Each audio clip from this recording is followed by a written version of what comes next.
मुलगी झाली या कारणावरून बेळगावात आणखी एक हृदयविदारक घटना घडली आहे।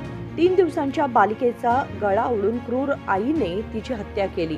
ही घटना रामदुर्ग तालुक्यातील हिरेमलंगी गावामध्ये मंगळवारी उघडकीस आली। अश्विनी हलकत्ती वय 28 ही त्या नवजात मुलीची हत्या करणारी आई। यापूर्वी तिला 3 मुली झाल्या होत्या आणि यावेळी मुलगा होईल अशी अपेक्षा होती।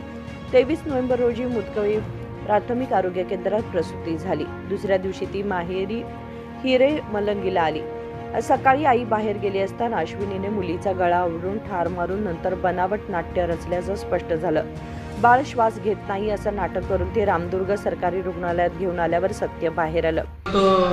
ಬೆಳಗ್ಗೆ ನಮ್ಮ ಮುದ್ಕವಿ PSಯಲ್ಲಿ ಅಶ್ವಿನಿ ಹನುಮಂತ್ ಹೆಕಟ್ಟಿ ಅವರು ದಿನಾಂಕ 23/11/2025 6:23ಕ್ಕೆ ನಮ್ಮ PSC ಮುದ್ಕವಿಗೆ ಡೆಲಿವರಿಗೆ ಅಂತ ಬಂದಿರ್ತಾರೆ।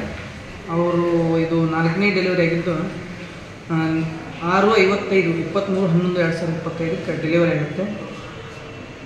ಮಗು ನಿನ್ನೆವರೆಗೂ ಆರಾಮಾಗಿದ್ದು ಅಳು ಹಾಗೆ ಇಮ್ಯುನೈಸೇಷನ್ ಕೂಡ ಮಾಡಲಾಗಿರುತ್ತೆ।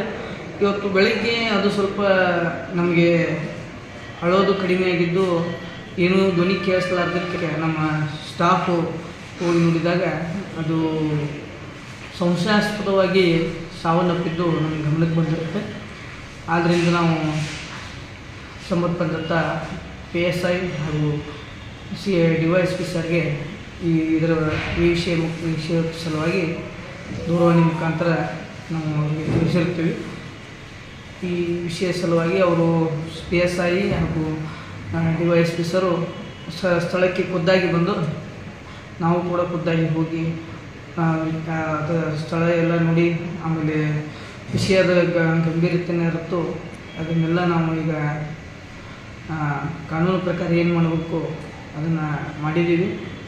विषय ಏನಿದೆ ನಮ್ಮ गळा दाबल्याने गुदमरून मृत्यू झाल्याचं डॉक्टरांनी अहवालात नमूद केलं आहे।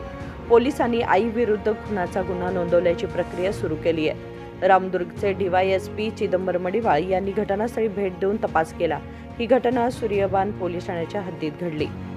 राजेकर हिरेमठ, KMM मराठी, बेळगाव।